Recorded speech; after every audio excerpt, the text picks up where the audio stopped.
अस्सलाम वालेकुम दोस्तों, कोकन व्लॉग में मोहम्मद अबू बकर आपकी खिदमत में हाजिर है। तो मेरे प्यारे प्यारे दोस्तों, आज हम बनाने जा रहे हैं जैम। बनाना बहुत ही आसान है, बहुत ही मज़े का बनता है और ये आप घर पे बना सकते हैं। तो सबसे पहले जो है हमने आड़ू ले लेने हैं। आड़ू को बिल्कुल अच्छे तरीके के साथ जो है इनकी धुलाई कर देंगे, इनकी सफाई कर देंगे ताकि जो इसमें मट्टी होती है मट्टी बिल्कुल साफ़ हो जाए। रेसिपी पसंद आने की सूरत में लाइक और सब्सक्राइब ज़रूर किया करें। ये आपकी तरफ से हमारे लिए मोहब्बत का इजहार होता है, छोटा सा तोहफा होता है। तो हमने आड़ू को जो है बिल्कुल साफ़ करके जो है इसके जो ऊपर वाली स्किन है इसे रिमूव कर दिया है और इसको छोटे छोटे पीसेस में काट लेंगे। जो इसका बीज है बीज को निकाल लेंगे।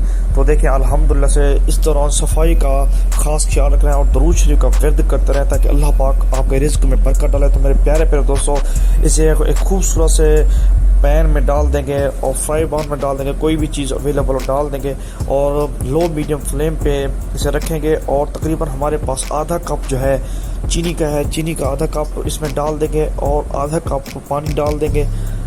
तो अल्हम्दुलिल्लाह मैंने इसमें चीनी डाल दिया है। बिल्कुल ज़बरदस्त तरीके के साथ, बिल्कुल आसानी के साथ ये बन जाता है। तो वीडियो को मुकम्मल देखना है। अगर आप भी घर पे बनाना चाहते हैं तो आप भी बना सकते हैं। तो इसमें मैंने पानी और चीनी डाल दिया और इसे ऐसा से हिलाते रहेंगे ताकि ये नीचे ना लगे।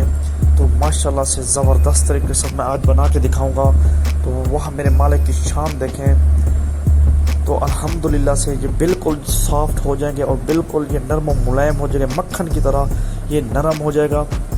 तो आप घर पे जैम को बना सकते हैं। ये आपके हाथ से जब बना हुआ होगा तो उसकी एक और अपनी ही लज़्ज़त है। तो माशाल्लाह से देखें तकरीबन इसमें जो है शेप आना शुरू हो गई है। तो अल्हम्दुलिल्लाह रेसिपी पसंद आने की सूरत में लाइक और अच्छा सा कमेंट ज़रूर किया करें।